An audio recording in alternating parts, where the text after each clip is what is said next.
The wind snapped at Eleanor's bonnet, tugged at the reins, and howled over the rise like a beast looking for blood. The trail was choked with roots and mud, and the sky had turned a tarnished gray, heavy with the kind of cold that slid down the spine and stayed there. She pulled the shawl tighter around her shoulders and urged the mule forward. Beside her, the wagon creaked and moaned under the strain. A raven flapped overhead, the only witness to her arrival.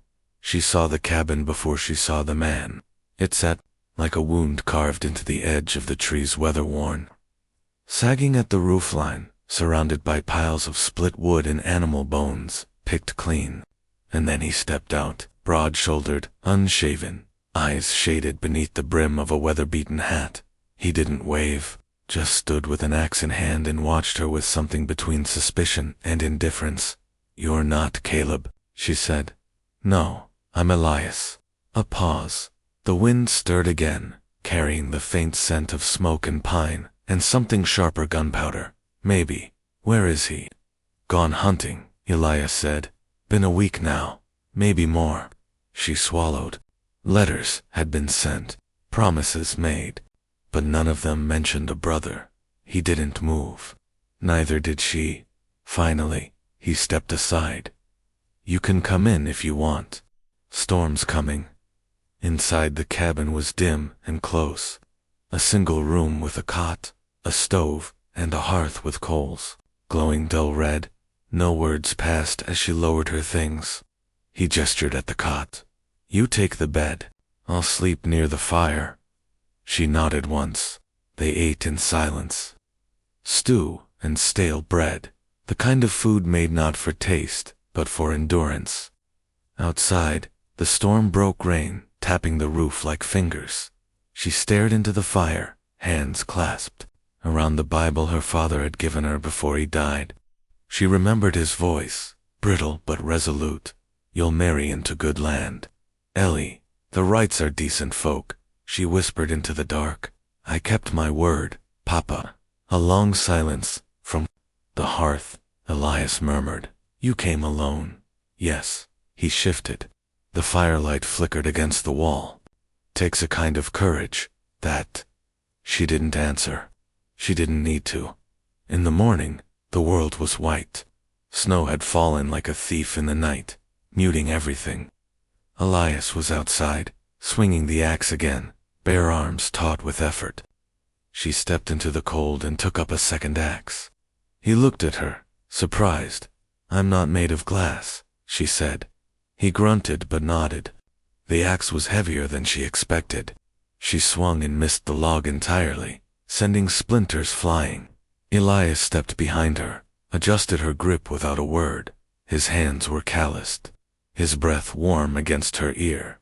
Like that. She swung again. This time, the wood cracked. Later, a goat cried out from the edge of the clearing. The creek had risen, half the fence gone. The animal was stuck, bleeding in panic. Elias grabbed a rope and ran. She followed without hesitation, skirts dragging through the snow. The water was fast and black. She slipped on a stone, fell, was swept forward. Then Armstrong, unyielding, grabbed her, dragged her gasping onto the bank. They lay there, coughing soaked to the skin. He looked at her, hair plastered to her face, lips trembling. "You're insane," he said. "I've been called worse." That night, she saw the scar, long, ugly thing that traced along his ribs like a broken road. She hadn't meant to stare. He noticed anyway. "Gettysburg," he said, pulling his shirt down. "My father never came back from Antietam." Silence fell. Not awkward, just full. Days passed. She learned quickly how to gut a rabbit, how to load a musket, how to spot bear tracks and distinguish them from wolf. Elias watched her with the weary admiration of someone who'd stopped expecting to be surprised. She kept the cabin clean. She mended the hem of his coat when he left it by the door. He didn't thank her, but he wore it every day afterward.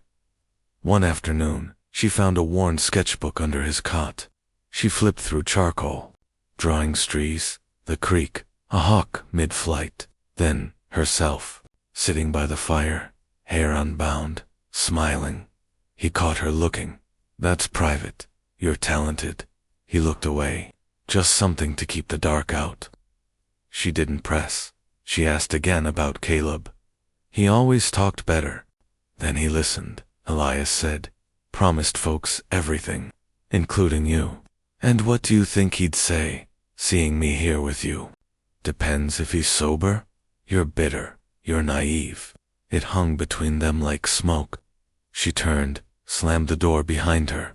He didn't come after her. That night, the gunshots started. They came from the ridge. Elias kicked in the door, blood on his hands, a stranger draped over his shoulder. The man groaned. Gut shot. Bandits, Elias said. Homestead torched 5 miles down. They'll come here next. Eleanor didn't flinch. She boiled water, tore her dress into strips, cleaned the wound. The stranger gritted his teeth and muttered prayers in a tongue she didn't know. Elias helped her roll him onto his side. You've done this before, she said. Too many times. Later, when the man slept, she touched Elias's bruised hand. We need help. His jaw worked. I know a man. He doesn't trust easy. Neither do I. They stayed up all night, planning, watching the tree line. When dawn came, it was quiet, too quiet. She stepped out, breath pluming. The sky was hard and blue. Elias stood beside her, rifle in hand. You're not what I expected, he said. Neither are you. And for the first time, she smiled. Not for her father, not for Caleb, but for herself. Elias rode hard through the pines, his breath white in the morning chill. Eleanor clung behind him, her arms wrapped tight around his waist. She hadn't asked where they were going. She only knew it mattered. When they finally dismounted near the canyon pass, the forest fell to a hush, thick with frost and memory. Elias approached the cave slowly, his hand raised. The silence broke with a single word. You bleed again, right? From the shadows emerged a man carved of leather and bone. Red Hawk. His gaze moved to Eleanor, sharp and unreadable. She's not part of this, Elias said. Red Hawk stepped closer. Then why is she here? Elias didn't answer. After a beat, Red Hawk nodded. You saved me once. Now you want me to die for your cabin. Just help us survive the night, Elias replied. Red Hawk looked at Eleanor again. She carries fear like a blade. I carry what I've had to, she said. That night, they shared a fire in silence. Red Hawk sat, sharpening his knife, eyes half-lidded. Elias wrapped his injured hand, watching the flicker of flame reflect in Eleanor's eyes. She traced the wood grain of a cedar bowl, mind distant. Do you believe in fate? She asked. Red Hawk looked up. No, I believe in choices. Elias shifted. Sometimes, the world decides for you. Eleanor didn't speak, but she thought of her father's voice, of letters written by a man she never knew, of snow melt in the creek, and Elias's arms pulling her from drowning. At dawn, Red Hawk handed Eleanor a carved talisman, a bear etched in bone. For strength, he said. She held it tight. When they returned, the homestead felt smaller somehow, more fragile. They worked through the day in silence, nailing boards, securing shutters, digging shallow trenches where frost still clung to the roots. Red Hawk climbed the ridge. They'll come from the north. 2 days, maybe 3.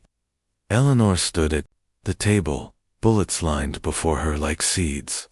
She loaded them one by one, fingers steady. Elias watched her. You've changed. So have you, she replied. By evening the traps were set. Red Hawk wove snares into the trees. Eleanor cleaned the rifle again, her face smudged with soot. She glanced at Elias. If we die tomorrow. He looked at her. I want you to know, I didn't come here looking for you, but I'm not looking back, either. He reached for her hand. I've lived a long time feeling alone even when I wasn't.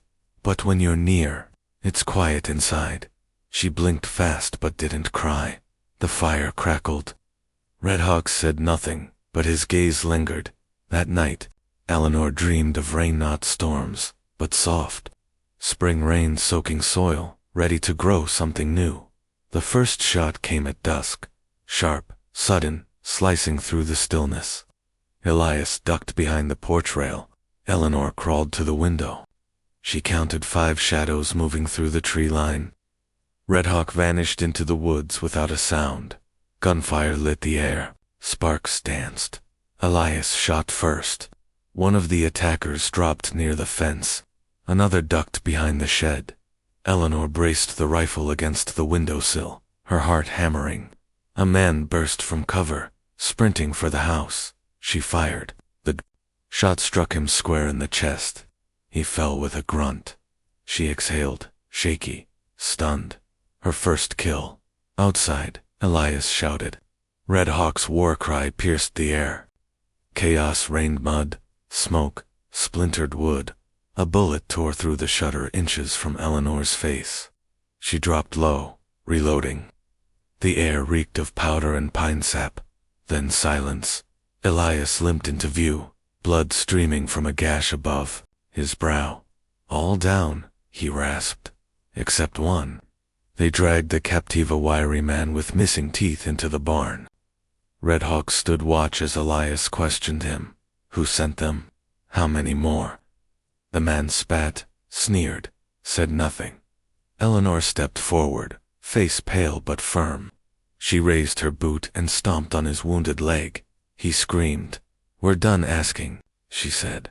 That night, they burned the bodies. The flames reached for the sky. Ash rained down like snow. In the dark, Elias slumped beside her. She wiped blood from his cheek.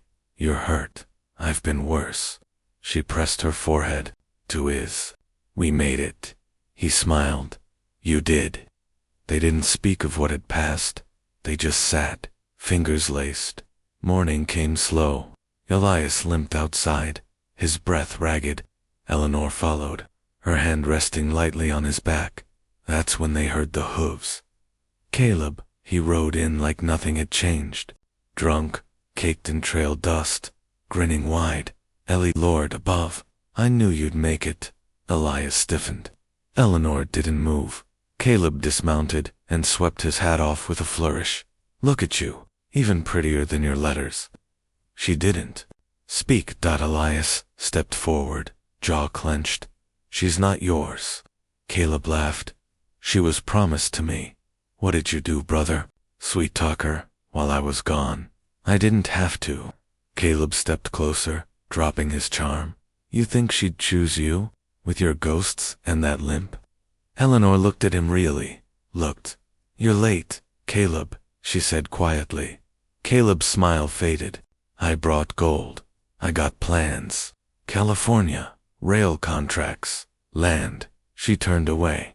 You're still running, she said, and I stopped. He grabbed her arm. Elias moved fast, swinging hard. Caleb reeled, spit blood. You're making a mistake, he snarled. Eleanor raised the rifle. Steady, certain. Go, she said. Caleb looked between them. Rage flared then faded. He mounted without a word and rode off. Elias sat hard on the step. Eleanor dropped beside him. Neither spoke. They didn't need to. 2 days passed before the first laugh returned to the house. Elias found Eleanor trying to bake cornbread and failing miserably. He took over, muttering about flour ratios. She rolled her eyes. Red Hawk left without goodbye. Just a feather left on the porch rail and a fresh set of traps by the east fence. Spring crept in. The snow melted, revealing crocus and clover. Eleanor planted seeds near the fence line. Elias built a new gate. Sometimes they'd speak without words. A glance, a brush of fingers. At night, they lay in silence. The weight of the world finally softening. Eleanor rode home. I was promised to a man I didn't know, but fate brought me someone I could trust. I don't know if that's love yet, but it's something truer. Elias handed her the sketchbook one night. Inside a new drawing. her kneeling by a blooming row of vegetables, hair in the wind, lips parted in a laugh. She hadn't realized he'd caught. Below it, 3 words, written in charcoal: "You were worth waiting for." Caleb Wright was gone, but his shadow still lingered. The scars on Elias's knuckles throbbed beneath the bandage. Eleanor poured water into a basin, steam rising in slow curls, as if the land itself was exhaling for the first time in months. The frost was breaking, the valley shedding its winter skin. Sap ran in the trees again, and the creek bubbled with melted snow. But peace, Eleanor knew, was not a guarantee. It was something you carved out of hard soil and kept watch over. Elias sat on the porch, a rifle resting across his lap. He hadn't spoken much since the fight. Caleb's words had clawed under his skin. The bruise on his jaw had already started to fade, but the doubt lingered. Was he the wrong brother? Had she only chosen him because Caleb was worse? Eleanor didn't ask. She knelt beside the garden bed she'd built with her own hands. The same earth that had swallowed blood now held seeds. She dug gently, laying roots in silence. "Don't go quiet on me now," she said softly. He looked at her. "You think I'd stay for safety," she added. "I survived long before I ever met you." "I know, then stop looking at me like I'm going to change my mind." He set the rifle aside. "It's not you, I doubt. You've spent too long trying to be less than you are," she said. "You think if you stay quiet, if you carry everyone's burden, that'll make you easier to love. But I don't want easy. I want honest." He watched her, the hardness in his gaze giving way to something raw, vulnerable. "I never thought someone would stay," he said. "I didn't come to stay. I chose to." That night, they didn't speak much. He cooked while she lit the fire. She stitched the last tear. In his coat, he whittled a handle for her garden spade. Simple things, real things. The homestead began to breathe again. A week later, they spotted smoke on the northern ridge. Another homestead, a small family traveling west, stranded after a wagon wheel snapped. Elias rode out. When he returned, he had 2 children in tow, their mother close behind. They stayed for 2 nights. Eleanor taught the girl to grind flour.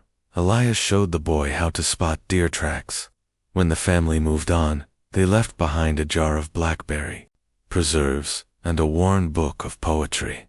The land was no longer just theirs. It was beginning to grow outward, to connect. Letters came. One from Boston, Eleanor's mother, surprised but respectful. Another from Caleb, unsigned but familiar in tone, half apology, half threat. Elias burned it without a word. Spring bled into summer. The fence needed mending. The creek swelled with trout. Elias and Eleanor took turns patrolling the ridgeline, rifles slung over shoulders. There were still dangers, always would be, but they faced them together. Sometimes at night, they'd sit outside and listen to the wind through the pines. "You ever wonder what would have happened if Caleb had been here when I arrived?" Eleanor asked once. Elias didn't look at her. "I do, I don't." She reached over, slid her hand into his. "You're not the afterthought," she whispered. "You're the answer." He leaned his head against hers, quiet for a long time. "I used to think I was just waiting out the years," he said.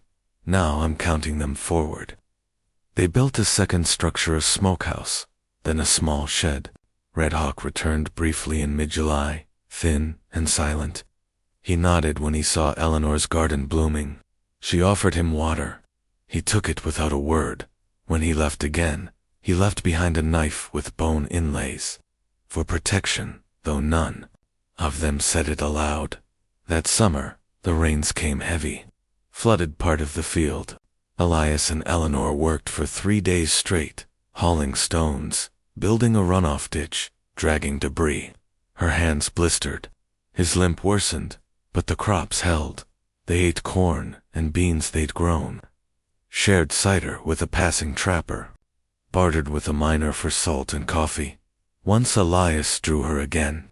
She found the sketch in the corner of his journal, a side profile, hair windswept, brow furrowed in focus. She didn't say anything, just kissed his cheek and pressed the page to her heart. Then came the news. A letter delivered by a passing soldier. The railroad was expanding. Territories would change. The valley might be claimed. Elias read the letter 3 times before tossing it into the fire. "We just got this land to listen," Eleanor said. "Now we make it speak." They filed claims, drew borders, built a sign, right homestead, not Caleb's, the right that stayed, the one that fought, the one who built. In August, the wild dogs returned. Eleanor spotted them first in Hungary, circling the goats. She whistled sharply. Elias appeared, rifle ready. One shot rang out, a yelp, then silence. Elias reached the carcass first. His hands were trembling. "I couldn't risk it," he said. "You didn't," she replied. He looked at her, haunted. "I mean it," she said. "You didn't?" They buried the dog deep in the woods. Said nothing on the walk back. But later that night, Eleanor took his hand under the table. "We protect what's ours," she said. He nodded. Autumn brought color. Gold and crimson bled into the valley. They harvested everything they could, preserved what they couldn't eat.